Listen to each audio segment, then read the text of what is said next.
Good morning, student. Myself, Dr. Rita Kumari, Department of Psychology, Marwari college Ranchi. First class में मैं आप लोगों को सिलेबस डिस्कशन की हूँ। ये मेरा दूसरा क्लास है। इस क्लास में मैं आप लोगों को CC1 के यूनिट 1 इंट्रोडक्शन परिचय के अंतर्गत definition and subject matter of psychology. आज मैं फर्स्ट क्लास में definition and subject matter of psychology पर चर्चा करूंगी, लेकिन इसके पहले मनोविज्ञान का इतिहास जानना बहुत ज़रूरी होता है। थोड़ा इतिहास पर चर्चा करने के बाद ही हम लोग मनोविज्ञान की परिभाषा डिफिनेशन ऑफ साइकोलॉजी पर चर्चा करूंगी। मनोविज्ञान का अतीत बहुत लंबा है, परंतु इसका इतिहास बहुत ही छोटा है। एबिंगहॉस नामक मनोवैज्ञानिक का कहना है कि मनोविज्ञान के अनौपचारिक इनफॉर्मल तथा औपचारिक फॉर्मल इतिहास का संकेत देता है। मनोविज्ञान का अतीत इसलिए लंबा है कि इसका जन्म उस समय हुआ जब मनुष्य इस धरती पर कदम रखा था और एक दूसरे को समझने तथा अपने आप को समझने का प्रयास किया होगा। उसने यह समझने का प्रयास किया कि व्यक्ति आखिर क्यों रोता है, क्यों कभी हंसता है, कभी दूसरे पर क्यों आक्रमण करने का प्रयास करता है तथा दूसरों के साथ सहानुभूति क्यों दिखलाता है। उसने यह भी समझने का प्रयास किया कि नींद की अवस्था में व्यक्ति जंगल में क्यों भटकता है, पहाड़ों का सैर क्यों करता है तथा हवा में क्यों उड़ता है।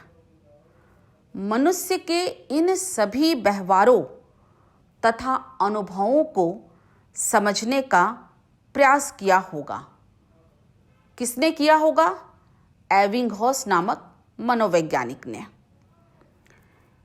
इस अर्थ में मनोविज्ञान का जन्म उसी समय होगा जिस समय इस तरह की घटनाएं घटी होगी, परंतु औपचारिक रूप से मनोविज्ञान का इतिहास 100 साल से थोड़ा अधिक है।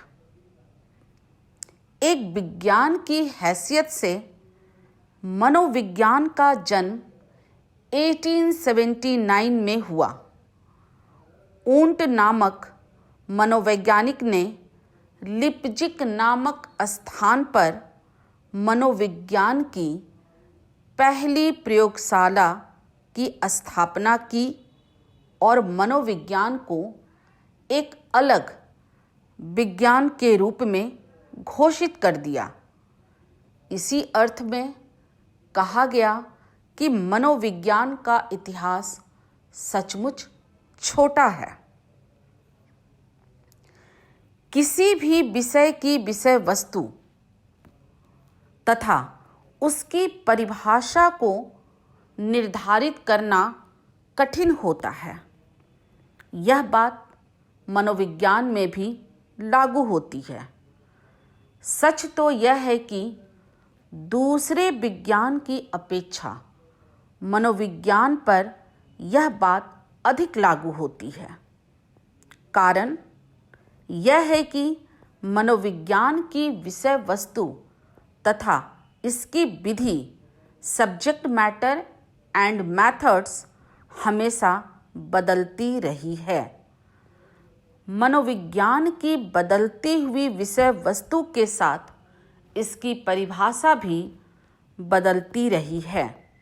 इसीलिए आज भी मनोविज्ञान की विषय वस्तु, सब्जेक्ट मैटर, इसके क्षेत्र, स्कोप तथा इसकी परिभाषा, डिफिनेशन के संबंध में मनोवैज्ञानिकों के विचार नहीं मिलते हैं।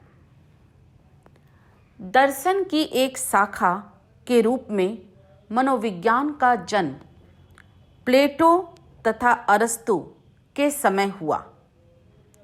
प्लेटो तथा अरस्तु यूनानी दार्शनिक थे। उस समय दर्शन की एक शाखा के रूप में साइकोलॉजी का जन्म हुआ और तब इसकी परिभाषा पर प्रश्न सामने आने लगा। बहुत सारे दार्शनिकों ने अलग अलग तरीका से इसे परिभाषित करने का प्रयास किया, लेकिन साइकोलॉजी में साइकोलॉजी शब्द को दो यूनानी शब्दों साइक तथा लोगस से बना है। ये उनकी परिभाषा थी। साइक का अर्थ आत्मा तथा लोगस का अर्थ विवेचना। इसीलिए आत्मा को मनोविज्ञान की विषय वस्तु माना गया, परंतु मनोविज्ञान की विषय वस्तु को अधिक मूर्त बनाने का प्रयास जारी रखा गया। मनोविज्ञान को आनुभविक विज्ञान कहने की भी कोशिश की गई, जिसमें मन तथा शरीर को भी एक दूसरे में पारस्परिक प्रभाव को मस्तिष्क के द्वारा देखने की कोशिश की गई। 19वीं शताब्दी में शरीर शास्त्र का कदम तेजी के साथ विज्ञान की ओर बढ़ रहा था। शरीर शास्त्रियों ने मनोवैज्ञानिक समस्याओं का अध्ययन भी आरंभ कर दिया। मुलर ने बताया कि संवेदना का स्वरूप किसी उत्तेजित स्नायु विशेष पर निर्भर करता है। स्नायु परिवर्तन का प्रभाव मन पर पड़ता है और तब कोई ज्ञान प्राप्त होता है। 1850 में हेल्महोल्ट्ज़ ने स्नायु प्रवाह नर्व इम्पल्सेस की गति को मापा और दृष्टि संवेदना विजुअल सेंसेशन तथा श्रवण संवेदना ऑडिटरी सेंसेशन के संबंध में अपने इस विचार को प्रमाणित किया।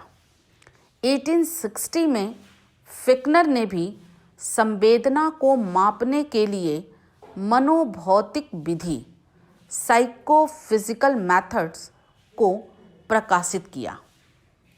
ऊंट ने भी इसे प्रयोगात्मक मनोविज्ञान के रूप में विकसित किया।